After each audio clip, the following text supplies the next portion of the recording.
So after the storm hit, I remember thinking to myself, thank God we have flood insurance. I don't really know if that at this point is something to thank God about, because we do have flood insurance. We continue to pay flood insurance to this day, but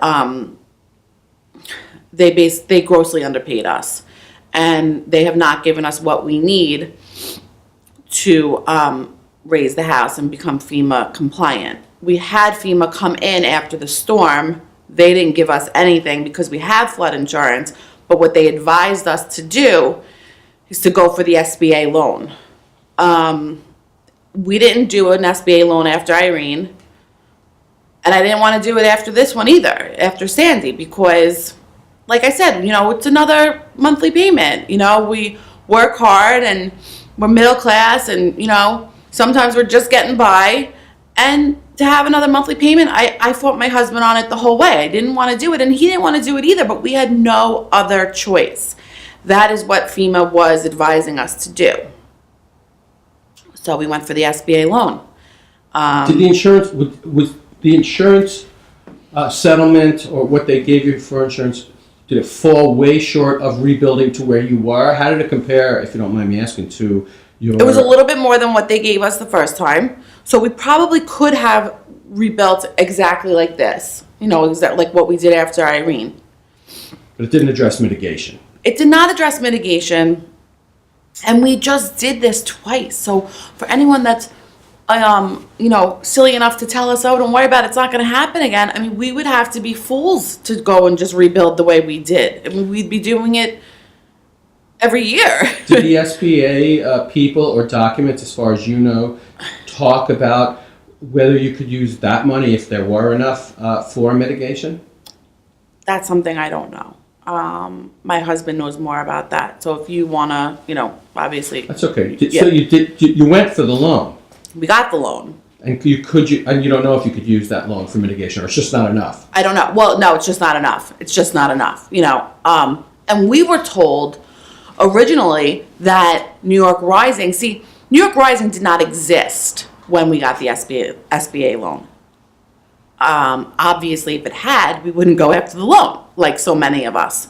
There was no such thing as New York Rising when we got that loan. Then all of a sudden, my timeline's a little off between the pregnancy and the house, but I would say like maybe in the springtime or towards the summer, there were like little whispers in the Sandy survivor community of this New York Rising that was going to come and save the day. And it did. And we were so hopeful at first. Because we were told that New York Rising was going to raise the gap between what insurance paid out and what we needed to become FEMA compliant and raise the home. We're learning that's not the case. So how so? What are you learning?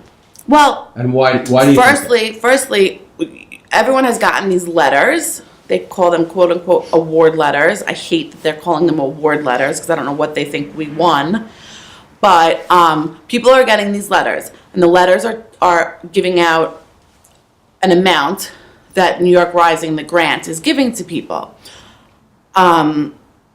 The main problem with us is we haven't even received our letter yet. We're completely lost in the system at this point. But everyone I speak to, when you first look at the amount, you're a little hopeful, because some of the amounts are over $100,000, which, by the way, still wouldn't be enough for us.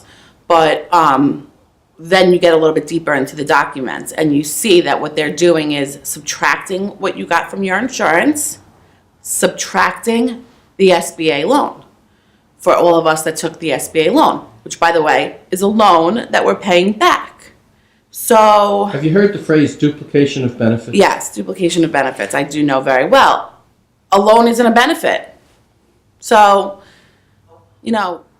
it's not all that they made it cracked up to be. It's just not helping us. It's not doing what it's supposed to do, get us back home.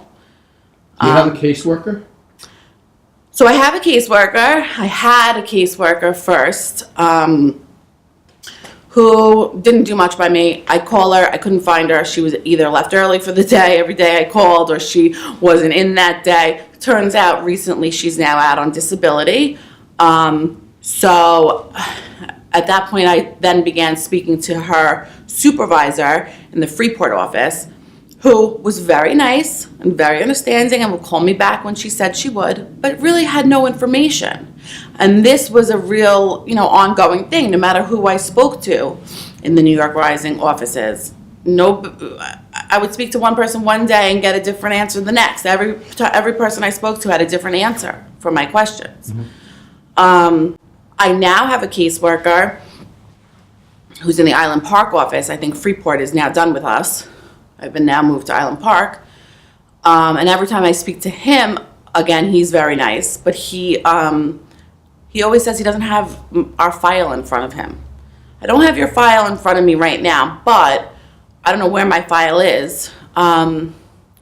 We had an inspection done back in September. When the paperwork came through for the inspection, the wrong address was on it. So I had to call the Freeport office and they fixed that problem. The appointment was made for September 17th between 4 and 7 p.m. They told us they'd call a half an hour before they come. No one ever came. They just didn't show up. So after I was up in arms about that, they rescheduled it for 2 days later on September 19th. The inspector showed up 2 hours late with an attitude and did not do a thorough job whatsoever. We reported that to the Freeport office. We said he showed up late. We're not happy with what he did. He spent maybe 10 minutes.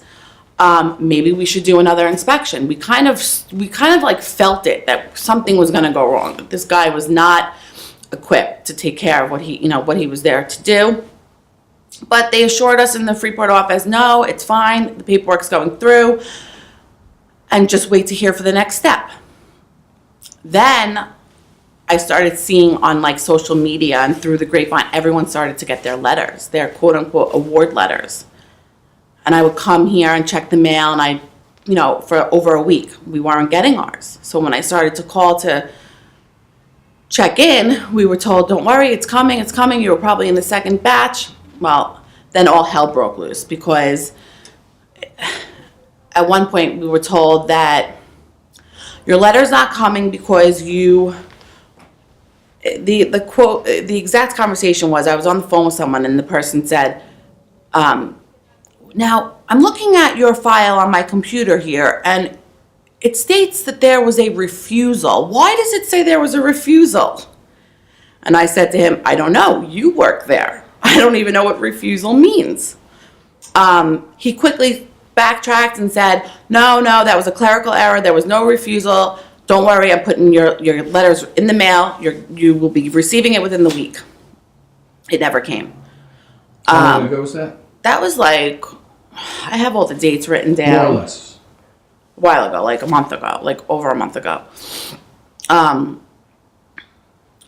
I was told, after waiting like a week or more, no, it wasn't about the refusal. Your home is considered tier 2. That there was so much damage. Well, one person, I said, what does tier 2 mean? She said to me, this woman that works in the Freeport office, that means you have to have another inspection done, that the house was in such bad shape, you need another inspection. That was the assistant manager in the Freeport office. I then asked to speak to the manager. The manager gets on the phone and says, I was just told that we're tier 2. I don't know what that means. She said, I don't know what that means either. The manager of the Freeport office. I said, okay. So then I went to the Freeport office in person. This was a phone conversation originally, and I just went over there. I left work early in the middle of a nervous breakdown because I was just so sick of the confusion, and I drove right to the Freeport office, and I said, someone please explain to me what's going on. And they just kind of yesed me to death. They erased everything. Oh, no, that was a mistake. You're not tier 2. Your letter's coming. And you want to kind of scream, but there's really nothing you can do but listen to them and hope that they're telling the truth. So again, we waited for the letter to come.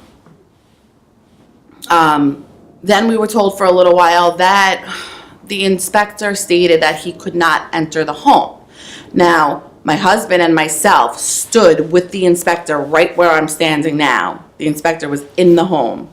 So why he said he couldn't enter, but basically he put something in the report that made us kind of fall through the cracks, and we were told now we need another inspection. So I was then waiting for a phone call to make the new appointment for the next inspection. This was only about maybe 2 weeks ago. This started happening with the new inspection. So that's what we were waiting on. We were waiting for someone to call. We're going to make the appointment. We're going to do the new inspection, and everything will get going. Now we're told, no, we don't need the new inspection. The letter is coming again. So I come and I check the mail for the letter to come. I mean, there's really nothing else I can do. And the thing is that because of the SBA problem and all the subtractions that they're doing, I know that the fight continues for me. I know that once this letter comes, we're not starting to rebuild my house tomorrow. You know, I know that we still have a long road ahead of us once we even get this letter, but I can't even get it. It still isn't here. So yeah. So what if let's say if you do get the letter and it does say what you've been hearing, Right. if it does say that, okay, here's the award minus your settlement minus the SBA, and here's what's left, and that's, you know, I don't know. Well, and the fight continues. We now have to fight that they can't subtract the loan money. I'm paying back the loan money. You know, my husband and I kind of have the feeling that we've been doing this for a year. What else do we have to lose at this point? You know, we fought this hard. I'm not going to let them take out what I'm paying back. You know, we want to hold them to their word and fight to get what we deserve. So, you know, I don't know how this happened to us. I don't know how. He's a carpenter. I'm a special education teacher's assistant. Like, we're just, you know, we're raising our family. We have a young family, and now we're fighting insurance companies and talking to politicians. And I mean, I don't know how. I don't want to do this. I just want to go home. Okay, so Julia is 2 years old. Well, she'll be 2 years old in December. And she is just the joy of our life, the light of our life. Just the best. She loves to dance, and, you know, she's a 2-year-old. She loves to test mommy sometimes, which is okay. And she's just fantastic. Real daddy's girl, of course. And then there's Sean, who came exactly to the day 18 months after Julia was born. So he's just absolutely wonderful. Not sleeping so well just yet, but that's okay. And just really starting to babble now, and just the best. We have a boy and a girl, and we're so blessed when it comes to that. And that's really what gets us through, because if I didn't have them, I'm crazy now with this house situation and storm and New York rising, and it's just, but you know what, as soon as I get home and see my kids, that's really all of that stuff kind of goes away a little bit. So we'll continue to fight. And the fight, there's also an issue. Again, I haven't seen the letter. I'd like to see the documents and have it in black and white, but this is all what I'm hearing from friends who are in similar situations, is that they're going by, they're saying that you could rebuild your house for $160 a square foot. And my husband's a carpenter for many years. You don't build a house for that amount of money in Nassau County. You don't do that here. That's not enough money. I wish it were, because if it were, there would be less to fight, and we could start doing it. You know, no one wants to do this quicker. No one wants to get it done more than us, but they're not doing right by us, and no one can answer where the $160 comes from. I don't know how they just picked that number out of the sky. I don't know, but. So if you'd have to say what the future holds, it's more fight. It's more fight. Yeah, it's more fight, you know, and everyone asks, and it's just so depressing, and I know everyone means well. I think, a lot of Sandy survivors can relate to this. Everyone's, wherever you turn, you run into someone that you haven't seen in a while. So you back in your house yet? No one understands what it's really like.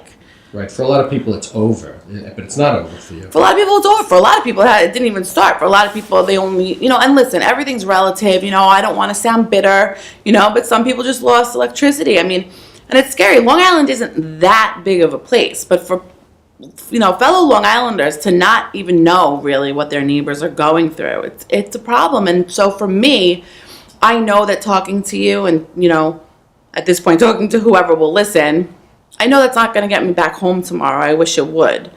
But for me, it's like my therapy now. It's like therapeutic. I just have to let people know how difficult it really is for some of us. They made a huge mistake. Listen, we've all been waiting for so damn long at this point that, what would have been another few months for them to get it going, for them to get it really where it should be before they presented it to us. And my only explanation for that is they wanted to push it out there around the year anniversary because that's when people started getting their letters. I mean, to me, that's not a coincidence that people started receiving award letters very close to the anniversary. And it was an election year, and I think that had something to do with it. And like I said, how did we get wrapped up in politics when all we're trying to do is get our family home? I mean, I really think that that's what they did. They pushed it out there so that the public thought that all is well and good, and it's not. If it weren't for social media, I don't know where I would be. That's where I'm really learning all of these different things. It's really about the people going through it, talking to each other. New York Rising is not educating us on any of it. It's all of us kind of banding together and letting everyone know what we hear, what we're finding out, and just helping each other. It's really what it comes down to. And it's funny because when everyone started receiving their letters, people were ranting and raving all over the internet about the subtractions and the SBA issue and all of that. And the very next morning, I walked into the deli to get my coffee, and I looked at a local newspaper there, and on the front cover was how wonderful New York Rising is. All of the millions of dollars it's giving to Long Island as if it were Superman coming to save us. And so there's a real disconnect on what's really happening with New York Rising and what's being reported. So that's my mission now, is to tell people the truth. And listen, if the truth changes and this program starts up and running and we're starting to get home and everything's working out, I'll talk about that too. But right now, that's not my story. Right now, I'm still homeless with a mortgage.